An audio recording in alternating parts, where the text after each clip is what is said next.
بسم اللہ الرحمن الرحیم۔ السلام علیکم فرینڈز، آج ہم آپ کے ساتھ ناول موت کا پارٹ 21 شیئر کریں گے۔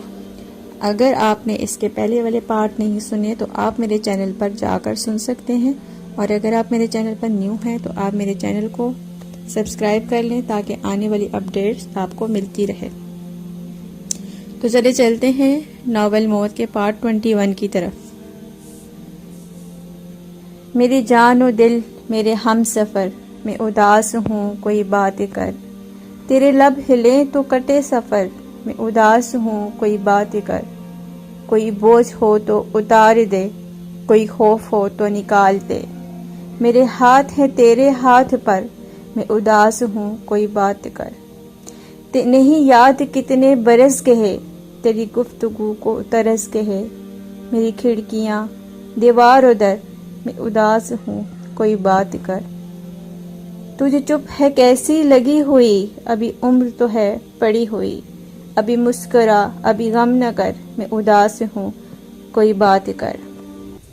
کبھی کبھی وقت اتنا بے لگام ہو جاتا ہے کہ گزرتے ہوئے ذرا بھی پتہ نہیں چلتا کہ یہ کسی عربی گھوڑے کی طرح بس دوڑتا چلا جاتا ہے۔ رفتار اتنی تیز ہوتی ہے کہ ذرا بھی احساس نہیں ہوتا کہ ہم نے اتنے سال گزار دیے ہیں۔ اس بے مہار وقت کو روکنے کا انسان کے پاس کوئی طریقہ نہیں ہے، وہ بے بس ہے وقت کے سامنے۔ وقت اسے تنکے کی طرح اپنے ساتھ بہا کر نہ جانے کہاں سے کہاں لے جاتا ہے، اور وہ سب دیکھتا رہتا ہے۔ وقت 3 سال آگے ہو چکا تھا، مگر لگتا تھا جیسے کچھ ہوا ہی نہ ہو۔ زندگی بدل گئی تھی، زندگی جینے کا طریقہ بدل گیا تھا۔ زندگی نے کئی موڑ کاٹے تھے، کئی نشیب و فراز آئے تھے زندگی میں۔ مشکل تو ہوئی تھی مگر بدتر نہیں ہوئی تھی، وہ جی رہی تھی جسے جینا تھا۔ کبھی کبھی اسے لگتا تھا کہ وہ تو پیدا ہی اس جگہ ہوئی ہے۔ شہریار اسے اب بھی یاد آتا تھا مگر وہ اداس نہیں ہوتی تھی۔ اس نے اپنی بیٹی کو بہت محبت اور چاہت سے پالا تھا، اسے وہ بہت عزیز تھی، اس میں اس کی جان بستی تھی۔ وہ آج بھی فنکشنز میں روپ بدل کر گایا کرتی تھی۔ اس کی آواز کی چاشنی بڑھنے سے اس کی ڈیمانڈ بھی بڑھ گئی تھی۔ اپنے گروپ کا وہ ایک لازمی جز بن چکی تھی۔ وہ اپنے حال میں کس قدر خوش تھی۔ تارا باجی سحر کہاں ہے؟ اس نے اپنی 3 سالہ بچی کے بارے میں پوچھا۔ ارے وہ لطیف کے ساتھ آئس کریم لینے گئی ہے، لطیف آیا ہوا تھا تو اس کے پیچھے جانے لگی، وہ بھی اسے اٹھا کر لے گیا، کہہ رہا تھا کہ آئس کریم دلوا لاتا ہوں۔ تارا نے جواب دیا اور اسے تب چڑھ گئی۔ تارا باجی، میں نے کتنی بار کہا ہے کہ آپ اسے لطیف کے ساتھ مت بھیجا کریں، مجھے وہ بالکل پسند نہیں ہے کسی غیر کے ساتھ وہ جائے۔ ہائے ہائے، یہ کیسی باتیں کرتی ہے، لطیف غیر کیوں ہوتا، میرے بیٹے جیسا ہے۔ وہ کیا ہوا اگر وہ بچی کو بازار لے گیا تو؟ باجی آپ نہیں جانتی یہ معاشرہ کیسا ہے، اور لطیف سے آپ کا تعلق ہے، میرا اور میری بچی کا تو نہیں۔ پلیز باجی میری غیر موجودگی میں سحر کو باہر مت نکلنے دیا کرے، وہ معصوم ہے، اسے کچھ نہیں پتا، اور سچ یہ ہے کہ مجھے لطیف پر بالکل بھی بھروسہ نہیں ہے، اس کی آنکھوں میں نے ہمیشہ میل دیکھا ہے۔ اے لڑکی، تجھے تو ہر کسی کی آنکھ میں میل نظر آتا ہے۔ وہ خفا ہو گئی۔ او ہو، آپ ناراض تو مت ہوں، اس نے تارا کے گلے میں بازو ڈالیے۔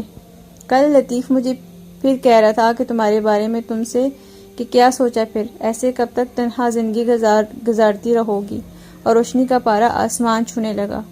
یہی وجہ ہے کہ وہ گھٹیا انسان مجھے ایک آنکھ نہیں بھاتا۔ باجی آپ کیسے ہمت کر لیتی ہیں ایک شادی شدہ لڑکی سے دوسری شادی کا ذکر کرنے کی؟ میں آپ کو پہلے بھی بتا چکی ہوں کہ شہریار نے مجھے طلاق نہیں دی تھی، میں ایسے ہی گھر چھوڑ کر آئی تھی۔ میں کیسے نکاح پہ نکاح کر سکتی ہوں، اور میں نکاح کروں بھی کیوں؟ مجھے نفرت ہے مردوں سے۔ میں مر تو سکتی ہوں مگر اب نکاح نہیں کروں گی۔ اگر آپ کو میرا وجود یہاں کھلتا ہے تو میں چلی جاتی ہوں یہاں سے، مگر مجھ سے ایسی باتیں مت کیا کریں آپ۔ وہ چیخ پڑی تھی اور پاؤں پٹکتی وہاں سے چلی گئی۔ ہائے ہائے، نخرہ تو دیکھو لڑکی کا۔ ارے میں تو تیرے بھلے کے لیے کہتی ہوں، مجھے کس رکعت کا ثواب ملے گا؟ رہی بات شہریار سے طلاق کی تو اسے ہم کورٹ کے ذریعے نوٹس بھجوا دیں گے، لو ہو جائے گی طلاق بھی۔ تارا باجی نے تالی بجا کر حل نکالا۔ میں اپنے نام کے ساتھ اس کا نام کبھی مٹانا نہیں چاہوں گی، آپ فضول کے حل مت نکالیں۔ اس نے ساتھ والے کمرے سے چیخ کر کہا تھا اور تارا خاموش ہوگی۔ جس سے محبت ہو اس کے ساتھ نام جڑے رہنا بھی اچھا لگتا ہے، پھر وہ قسمت میں ہو یا نہ ہو یہ الگ بات ہے۔ کمرے میں چٹاخ کی آواز گونجی تھی۔ اس نے کھینچ کر گلزار کو ایک تھپڑ مارا تھا اور اس کا منہ گونج گیا۔ کیا ہے یہ سب گل؟ بتاؤ کیا ہے؟ تم پھر ڈرگس لینے لگی ہو؟ تمہارا کیسا حال ہو چکا ہے اس نشے کی وجہ سے؟ تم مرتے مرتے بچی ہو۔ پورا 1 سال تم نے نگہداشت کے وارڈ میں ایڑیاں رگڑتے گزارا تھا۔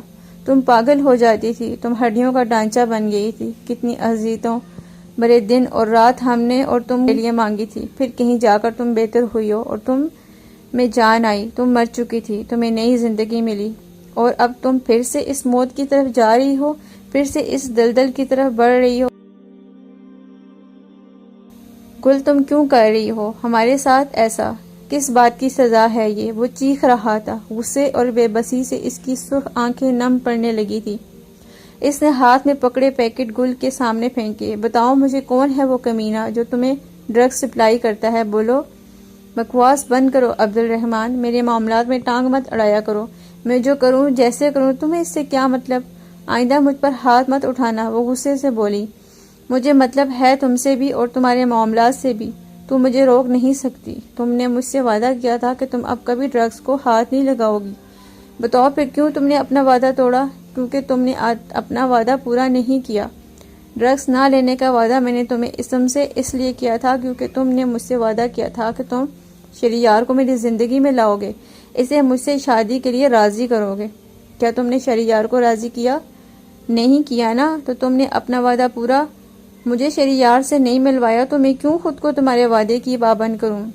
گل میں نے کوشش کی تھی اور میں کر بھی رہا ہوں، تم تھوڑا وقت تو دو مجھے۔ شہریار کو منانا آسان نہیں ہے گل، وہ بے بسی میں بولا۔ 6 مہینے بہت ہوتے ہیں کسی کو منانے کے لیے۔ میں جانتی ہوں وہ نہیں مانے گا، وہ کبھی بھی مجھ سے شادی نہیں کرے گا، وہ آج بھی روشنی کا ہے۔ ٹھیک ہے وہ رہے روشنی کا، مجھے یہ زندگی نہیں چاہیے، یہ زندگی شہریار کے بنا میرے لیے کچھ نہیں ہے۔ مجھے برباد کرنے دو خود کو، مجھے ڈرگس لینے پر مجبوری بھی شہریار کی محبت نہیں کیا تھا، اس کی یاد نے کیا تھا۔ وہی اس سب کا ذمہ دار، جا کر پوچھو اس سے کیوں نہیں وہ میرا ہو جاتا، کیا کمی ہے مجھ میں، کیوں نفرت کرتا ہے وہ مجھ سے۔ وہ رونے لگی اور عبد الرحمن کا دل جیسے مٹھی میں آ گیا۔ پلیز رو تو مت گل، دیکھو میں منا لوں گا شہریار کو، مگر تم ڈرگس مت لو، یہ تمہیں مار دیں گی۔ ہاں مار دے مجھے، میں مرنا چاہتی ہوں۔ تم نہیں جانتے یہ میری کتنی اچھی دوست ہیں۔ جب شہریار مجھے شدت سے یاد آتا ہے نا تو دل دکھ سے بھر جاتا ہے، پھر یہ میرے کام آتی ہیں اور مجھے سکون دیتی ہے، مجھے تھپک تھپک کر سلا دیتی ہے، سارے دکھ درد جیسے غائب ہو جاتے ہیں، اس نے مخمور لہجے میں کہا اور عبد الرحمن کا دل رونے لگا۔ اب شہریار سے ہر صورت بات کرنا ہوگی، میں گل کو مرتے ہوئے نہیں دیکھ سکتا۔ گل میری زندگی ہے، میں اسے موت کے حوالے نہیں کر سکتا، وہ خود سے کہہ رہا تھا۔ شہریار پلیز اللہ کے لیے گل سے شادی کر لو، شہریار اسے اپنا لو، شہریار وہ مر جائے گی، وہ مر رہی ہے، اسے بچا لو۔ شہریار تم میرے بھائی ہونا، پلیز میری خواہش پوری کر دو، اسے اپنا نام دے دو، میں ساری زندگی تمہارا احسان نہیں بھولوں گا۔ شہریار اسے مرنے مت دو، اسے بچا لو، اس کی زندگی کی دوڑ تمہارے ہاتھ میں ہے، میری خوشیاں تمہارے ہاتھ میں ہیں، اسے کچھ ہو گیا تو میں بھی مر جاؤں گا، اس کا وجود میرے لیے بہت معنی رکھتا ہے۔ شہریار وہ میری زندگی، اس کی زندگی بچا کر مجھے نئی زندگی دے دو۔ وہ شہریار کے قدموں میں بیٹھا پھوٹ پھوٹ کر رو رہا تھا۔ گل کی زندگی وہ شہریار کے سے مانگ رہا تھا۔ شہریار نے حیرت سے اسے دیکھا اور اسے کندھوں سے پکڑ کر صوفے پر بٹھایا۔ یہ کیا کہہ رہے ہو عبد الرحمن، میں کیسے گلزار سے شادی کر سکتا ہوں؟ میری زندگی میں روشنی کے علاوہ کسی کی جگہ نہیں ہے، تم سب جانتے ہو، پھر بھی ایک فضول سی بات کر رہے ہو جو ناممکن ہے، میں ایسا کبھی نہیں کر سکوں گا۔ شہریار نے کہا میں جانتا ہوں تم روشنی کو چاہتے ہو، بہت چاہتے ہو، مگر شہریار تم نہیں جانتے گل کی زندگی خطرے میں ہے، وہ پھر سے ڈرگز لینے لگی ہے، وہ پہلے ہی نہایت کمزور ہو چکی ہے، ایسے میں اس کا دوبارہ ڈرگز لینا صرف موت ہے اور کچھ بھی نہیں۔ پلیز میری بات مان لو میرے بھائی، مجھے منع نہیں کرنا۔ عبد الرحمن تمہاری بات واقعی میرے لیے حکم کا درجہ رکھتی ہے، میں کبھی بھی تمہاری بات نہ ٹالتا میرے بھائی، مگر میں کیا کروں، میں روشنی کی جگہ کسی کو نہیں دے سکتا، اور میں اگر تمہارے لیے شادی کرنے کا سوچتا بھی صحیح تو گل سے تو بالکل بھی نہیں، میں گل سے کسی صورت شادی نہیں کر سکتا، اس کی جگہ میری لائف میں کبھی نہیں بن سکتی۔ مگر کیوں؟ عبد الرحمن چیخ پڑا، کیا کمی ہے اس میں؟ کیا تمہیں اس کا موت کے قریب جانا نظر نہیں آتا؟ وہ صرف تمہارے عشق میں دیوانی ہو کر ڈرگز کی عادی ہوئی ہے، وہ اپنا علاج بھی نہیں کروا رہی تھی، میں نے اسے تمہارے نام کے تمہارے ساتھ جھوٹے دلاسے دے دے کر علاج کروانے پر آمادہ کیا ہے۔ اسے تم نے شادی کے خواب دکھائے، پھر اس نے ڈاکٹرز کو اپنے قریب آنے دیا، اور وہ آج پھر تم سے مایوس ہو کر بربادی کی طرف جا رہی ہے، دھیرے دھیرے موت کے قریب ہو رہی ہے۔ تمہیں ترس نہیں آتا اس پر؟ مجھے تم پر ترس آتا ہے عبد الرحمن۔ کیسے تم کسی کو اپنی محبوبہ سے شادی کرنے کے لیے فورس کر سکتے ہو؟ کیسے اپنے پیار کو قربان کر سکتے ہو؟ کیسے اسے کسی اور کا ہوتا دیکھ سکتے ہو؟ شہریار نے کمر پر ہاتھ رکھتے ہوئے کہا، میرے لیے اپنی محبت سے زیادہ گلزار کی محبت معنی رکھتی ہے، اپنی خوشی سے زیادہ اپنی محبوبہ کی خوشی اہمیت ہے۔ کچھ بھی نہیں ہو میری محبت یہ ہے کہ میں اسے خوش دیکھنا چاہتا ہوں، میں اسے مرتا ہوا دیکھنا نہیں چاہتا، میں اسے مسکراتا ہوا دیکھنا چاہتا ہوں۔ اس کی مسکراہٹ تم سے جڑی ہے، پلیز اسے اپنا آپ دے دو شہریار۔ وہ رو رہا تھا۔ میرے لیے یہ ناممکن ہے عبد الرحمن، میں اپنے بھائی کی محبت کو اپنا نہیں سکتا۔ تمہارا دل بہت بڑا ہے، بہت زیادہ، اتنا کہ تم اپنی محبت کو مجھے سونپنے کا حوصلہ رکھتے ہو، مگر مجھ میں اتنا حوصلہ نہیں کہ میں اپنے بھائی کی زندگی کو اپنی زندگی میں شامل کر لوں۔ نہیں، نو، نیور عبد الرحمن، یہ مجھ سے نہیں ہوگا۔ اس کا لہجہ اٹل تھا۔ تم نے ہی کہا تھا نا شہریار کہ محبت وہی نہیں ہوتی جس میں ہم محبوب کو پالیں، جس کا مقصد پورا ہو جائے، جو کامل ہو جائے۔ محبت تو وہ بھی ہوتی ہے نا جس میں محبوب کی خوشی میں خوش ہونا پڑے، جس میں زبردستی نہ ہو، جس میں ہم اپنے محبوب کو ہار کر بھی مسکرا دیں۔ ہاں، محبت کسی کو پا لینے کا نام ہرگز نہیں ہوتا، محبت محبوب کو خوشیاں دینے کا نام ہوتا ہے، بس۔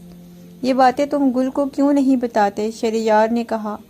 وہ نہ سمجھ ہے، محبت کے اصولوں کو نہیں سمجھتی، اس کے لیے محبوب کا قرب بھی محبت ہے، ورنہ صرف موت ہے، صرف موت۔ تم جو بھی کہو، میں گلزار سے شادی نہیں کر سکتا۔ عبد الرحمن اسے یک ٹک دیکھتا رہا۔ کیا تم واقعی گل سے شادی نہیں کرو گے؟ اس نے پوچھا۔ نہیں نہیں نہیں، وہ چلا اٹھا۔ عبد الرحمن الٹے قدموں پیچھے ہٹتا رہا، اور اس نے کافی دور آ کر اس نے جیب سے پسٹل نکالی اور لوڈ کر کے اپنی کن پٹی پر رکھ دی۔ شہریار کی آنکھیں حیرت سے کھل گئی۔ تو پھر ٹھیک ہے، میں آج ابھی اور اسی وقت تمہارے سامنے خود کو مار دیتا ہوں۔ میں گل کو اپنی محبت کو سسک سسک کر مرتا ہوا نہیں دیکھ سکتا، اسے محبت کی آگ میں جلتا ہوا نہیں دیکھ سکتا۔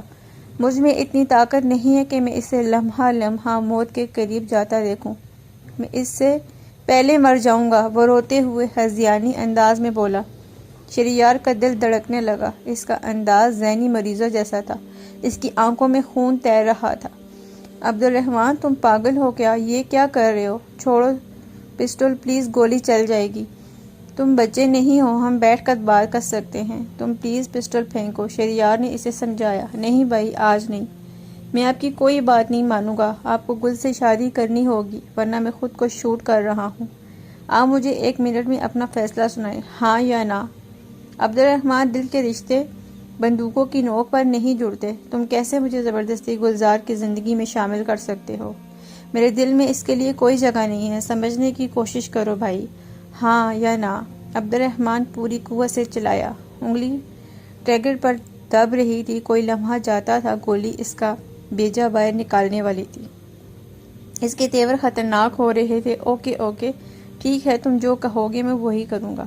اب یہ پسٹل ہٹا لو پلیز۔ شہریار نے اس کی طرف 2 قدم بڑھائے۔ ایسا نہیں، آپ کو روشنی کے سر کی قسم کھانی ہوگی، آپ گلزار سے شادی کریں گے؟ ہاں، میں قسم کھاتا ہوں، میں گل سے شادی کروں گا، لازمی کروں گا، اس نے ہارے ہوئے لہجے میں جواب دیا۔ اب پلیز تم پسٹل پھینک دو۔ عبد الرحمن نے پسٹل پھینک دیا اور وہیں بیٹھ کر تیز آواز سے رونے لگا۔ شہریار نے اسے باہوں میں بھر لیا۔ آئندہ ایسا کبھی مت کرنا عبد الرحمن، تمہیں کچھ ہو جاتا تو میں خود کو کبھی معاف نہ کرتا، اتنے بہادر انسان کو ایسی حرکتیں سوٹ نہیں کرتی۔ شہریار نے اس کے بال چوم لیے، اس کی آنکھیں بھی بھیگ رہی تھی۔ قدرت نے یہ کس موڑ پر لا کر کھڑا کر دیا، انہیں جہاں رشتہ بنانے کے لیے خود کو کاٹنا پڑ رہا تھا۔ مجھے معاف کر دو شہریار بھائی، میں مجبور ہوں، میرے لیے گل کی زندگی بہت اہم ہے، میں اسے مرتا نہیں دیکھ سکتا۔ تمہارے لیے گل کی زندگی اہم ہے اور میرے لیے تمہاری۔ آپ اپنا وعدہ پورا کرو گے نا؟ عبد الرحمن نے اسے پوچھا۔ اسے شہریار کے وعدے پر شک تھا۔ کرنا پڑے گا، اور کوئی چارہ بھی تو نہیں ہے۔ اب چپ ہو جاؤ اور جا کر تیاری کرو، شادی ہم سادگی سے کریں گے۔ اس کے ہونٹوں پر پھیکی مسکراہٹ تھی۔